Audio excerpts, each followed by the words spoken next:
आने वाले लोकसभा चुनाव में बिहार की सत्ताधारी पार्टी जनता दल यूनाइटेड उत्तर प्रदेश में समाजवादी पार्टी के साथ गठबंधन कर सकती है।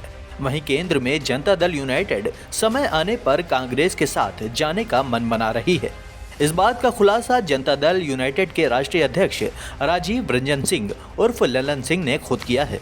जी हां, उन्होंने ये बात उत्तर प्रदेश की राजधानी लखनऊ स्थित पार्टी कार्यालय में आयोजित पत्रकार वार्ता के दौरान कही है। और हमारे साथ सरवन जी जो बिहार सरकार के मंत्री हैं और यहाँ के प्रभारी हैं, हर्षवर्धन सिंह जी हैं, आफाक साहब हैं जो राष्ट्रीय महासचिव हैं, एमएलसी हैं, रविंदर सिंह जी हैं जो यहाँ के सह प्रभारी हैं और राष्ट्रीय सचिव हैं, और यहाँ सत्येंद्र पटेल जी भी हैं, अनूप पटेल जी भी हैं। अनूप पटेल जी ने अपने व्यक्तिगत कारणों से पार्टी के प्रदेश के अध्यक्ष पद से इन्होंने इस्तीफा दिया है और इन्होंने प्रस्ताव किया है कि श्री सत्येंद्र पटेल जी जो मिर्ज़ापुर के हैं और पार्टी के वरीय उपाध्यक्ष और संगठन के प्रभारी हैं, उनको संयोजक बनाया जाए। हमने अनूप पटेल जी के दोनों सुझाव को स्वीकार कर लिया है और श्री सत्येंद्र पटेल जी को उत्तर प्रदेश जनता दल यूनाइटेड का संयोजक नियुक्त किया है। संयोजक हमने इसलिए नियुक्त किया है कि अभी हमको सदस्यता अभियान चलानी है और हमने श्री सत्येंद्र पटेल जी को 3 महीने के अंदर 5 लाख सदस्य पार्टी का बनाने का लक्ष्य दिया है और 3 महीना के बाद जब 5 लाख सदस्य बन जाएंगे तो उसके प्रक्रिया के मुताबिक जो पार्टी का संविधान है उस संविधान के मुताबिक नियमित अध्यक्ष का चुनाव होगा और तब नियमित अध्यक्ष की नियुक्ति होगी। लेकिन अभी सदस्यता अभियान को आगे बढ़ाने के लिए हमने उनको संयोजक, जो अनूप पटेल जी का प्रस्ताव है, उनको संयोजक मैंने नियुक्त किया। इसके अलावा हम लोग को ये कहना है कि उत्तर प्रदेश में जनता दल यूनाइटेड अपने संगठन को खड़ा करना चाहती है और मजबूती के साथ हम अपने संगठन को मजबूत करना चाहते हैं और इसलिए ये सारी कार्रवाई हुई है। क्योंकि संगठन का जो मुख्य आधार होता है मजबूत करने का, वो होता है सदस्यता अभियान। सदस्यता अभियान जब चलता है तो लोग आम लोगों से संपर्क करते हैं, आम लोगों से मिलते हैं। आम लोगों जब सदस्य बनते हैं तो वो पार्टी के साथ अपने आप को जोड़ते हैं और वो पार्टी के प्रति समर्पित होते हैं। तो इसलिए सदस्यता अभियान मुख्य आधार है संगठन को मजबूत करने का और इसलिए हम लोगों ने 5 लाख सदस्य बनाने का लक्ष्य 3 महीने में निर्धारित किया है। देखिए, गठबंधन तो उत्तर प्रदेश में स्वाभाविक तौर पर होगा, लेकिन कोई भी गठबंधन में जाने के लिए हमारे संगठन को मजबूत होना होगा और संगठन को इसलिए हम लोग मजबूत करना चाहते हैं। अभी हमारे पास 1 साल का समय है और 1 साल के समय में हम लोग संगठन को ताकतवर बनाएंगे, धारदार बनाएंगे और मजबूत करेंगे और तब गठबंधन की बात करेंगे। आप बिहार में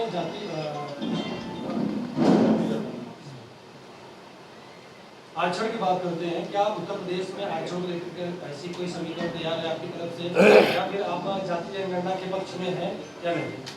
देखिए, हम कोई आरक्षण की बात बिहार में नहीं कर रहे। बिहार में तो जो आरक्षण व्यवस्था है वो पहले से लागू है। बिहार में पंचायती राज व्यवस्था में और नगर निकाय में महिलाओं को 50%, चाहे जिस भी वर्ग की महिला हो, 50% का आरक्षण महिलाओं को है, 20% का आरक्षण अति पिछड़े वर्ग को है, 16% का आरक्षण अनुसूचित जाति जनजाति को है और बाकी जो सीटें हैं उस पर चुनाव होते हैं। अब हम लोगों ने एक फैसला वहाँ किया जातीय गणना कराने की, जनगणना नहीं, गणना।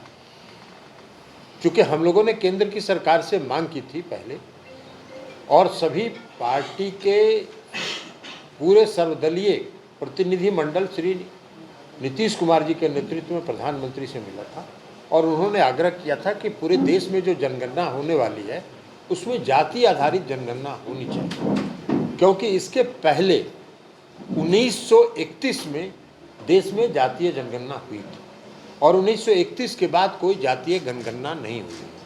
अलग अलग दावे किए जाते हैं और इसलिए हम लोगों का ये मांग था कि एक बार इस देश में जातीय जनगणना होनी चाहिए।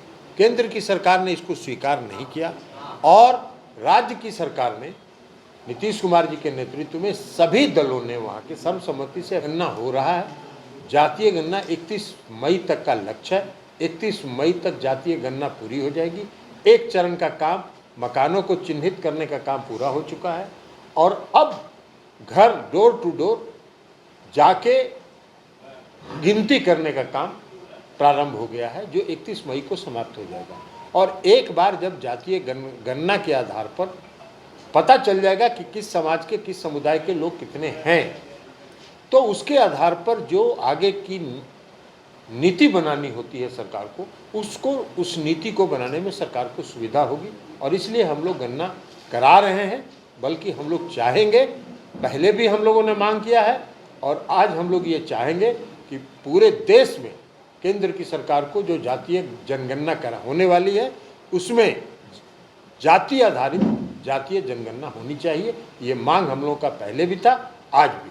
जनता दल यूनाइटेड स्टैंड करता है। अखिलेश जी समाजवादी विचारधारा के हैं और हमारे नेचुरल एलाई हैं, तो हमको अगर उत्तर प्रदेश में कोई गठबंधन करना होगा हमारी ताकत के बल पर, तो स्वाभाविक तौर पर समाजवादी पार्टी के साथ करेंगे। और जब महागठबंधन एनडीए से जब नीतीश कुमार जी 9 अगस्त 2022 को बाहर हुए थे, उसके बाद उन्होंने सभी पार्टी के नेताओं से दिल्ली जाकर मुलाकात की थी। कांग्रेस पार्टी के नेताओं से भी उन्होंने बात की थी। श्रीमती सोनिया गांधी से भी उनकी मुलाकात हुई थी। उस मुलाकात में माननीय श्री लालू प्रसाद जी भी उनके साथ थे। उनकी बात श्री राहुल गांधी जी से भी हुई थी और इन दोनों ने ये कहा था कि हम लोगों का संगठनात्मक चुनाव चल रहा है पार्टी का, वो समाप्त हो जाएगा फिर हम लोग बात करेंगे। हम लोग इंतजार में हैं कि कांग्रेस पार्टी से जब ऑफर आएगा बातचीत करने का तो हम लोग बात करेंगे। लेकिन जहाँ तक उत्तर प्रदेश का सवाल है, प्रश्न है, समाजवादी पार्टी हमारा वास्तविक सहयोगी हो सकता है, जो विचारधारा के मुताबिक, सेकुलरिज्म के मुताबिक, समाजवादी विचारधारा के मुताबिक हमारा नेचुरल एलाई वो हो सकता है। और स्वाभाविक तौर पर जब हमको गठबंधन करना होगा तो समाजवादी पार्टी हमारा नेचुरल एलाई होगा। सोई रही 17 में अगर आपने कार्रवाई की थी तो उसको तो पूरा हो जाना चाहिए था भाई, 2 साल में नहीं किया। लेकिन 9 अगस्त 2022 को पुनः जब हम लोगों ने महागठबंधन में शामिल होने का फैसला किया तो फिर से कार्रवाई शुरू हो गई।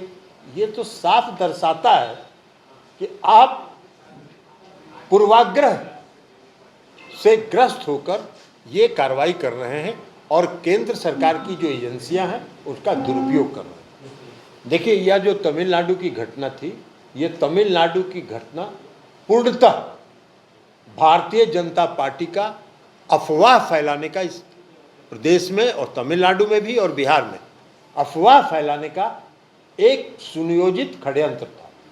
इस घटना को जब वायरल हुआ वीडियो, तो बिहार की सरकार ने तमिलनाडु अपनी टीम भेजी।